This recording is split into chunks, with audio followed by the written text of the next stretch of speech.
Hi, thank you for joining me for lesson 26 of Sefer HaMitzvos. We've learned for the last 5 days or so about tefillah, about prayer, and this section of Mishnah Torah that corresponds to Sefer HaMitzvos is actually known by the full name Hilchos Tefillah u Birkas HaKohanim. And so this is the next mitzvah that we're learning today. In fact, real quick, I'll just say we're learning positive mitzvah number 26 and positive mitzvah number 12 if you're reading along in Sefer Mitzvahs. So the mitzvah for the priestly blessing.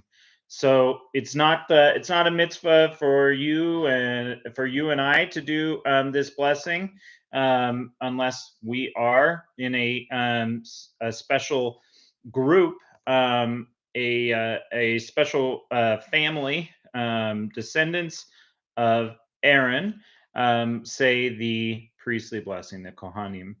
So there it says in Numbers 6, and I'll just read this in English here for you. The Lord spoke to Moses, saying, "Speak to Aaron and his sons. This is how you shall bless the children of Israel, saying to them, May the Lord bless you and watch over you. May the Lord cause his countenance to shine to you and favor you. May the Lord raise his countenance toward you and grant you peace."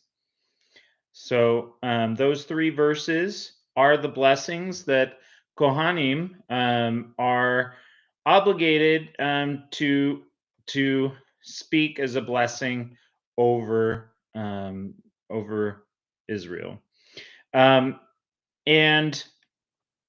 the blessing is understood to be a daily obligation of the priests. Typically, in a lot of congregations, do it on a holiday, on a festive occasion.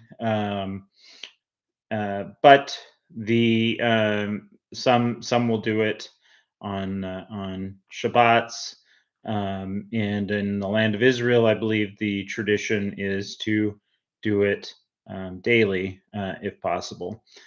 One thing that's interesting about this is you might think, well, this has got to be a Cohen who's upstanding person, that this person has to, in order to give this blessing, that they've got to be this extremely righteous person. However, that's not the case. This is a mitzvah for them to do.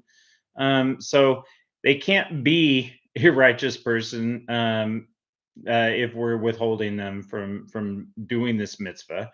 And so even if they're not, they have the mitzvah to say this blessing. And it says in verse 27, it says, "They shall bestow my name upon the children of Israel, and I will bless them," it says in the Hebrew. And I will bless them.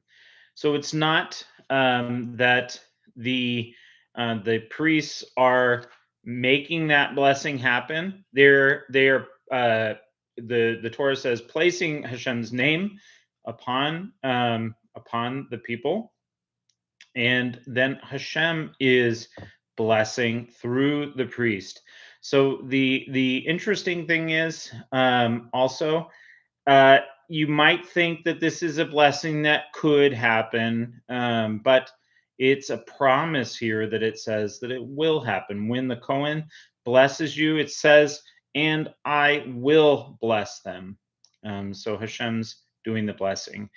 And on top of all this, the priest that blesses the people has a promise that he will be blessed in return. as it says in the Torah, um, uh, and I will bless those who bless you. And so this is understood that Hashem will bless the priests for doing the blessing upon the people. So that was positive mitzvah number 26. The next mitzvah is the mitzvah of wearing the tefillin for the head. Um, there's to wear the mitzvahs to wear tefillin are divided up between the arm tefillin and the head tefillin. And it says in Deuteronomy 6:8, and they shall be as symbols between your eyes. So we wear the head tefillin upon your forehead. That's what between your eyes is understood as, and so forehead at the place of the where the hairline was. So if your hair has receded, you put the tefillin where your hair used to be, um, and so that's the mitzvah of the head tefillin. Maybe we'll talk a little bit more about tefillin tomorrow, but um, it's actually a part of that we read in the Shema each day. So yeah, so that those are the two mitzvahs for the day. Tomorrow, with God's help, we will continue learning about tefillin with a new mitzvah regarding tefillin. So thank you so much for joining me. And with God's help, we'll see you tomorrow. Have a great day in every way.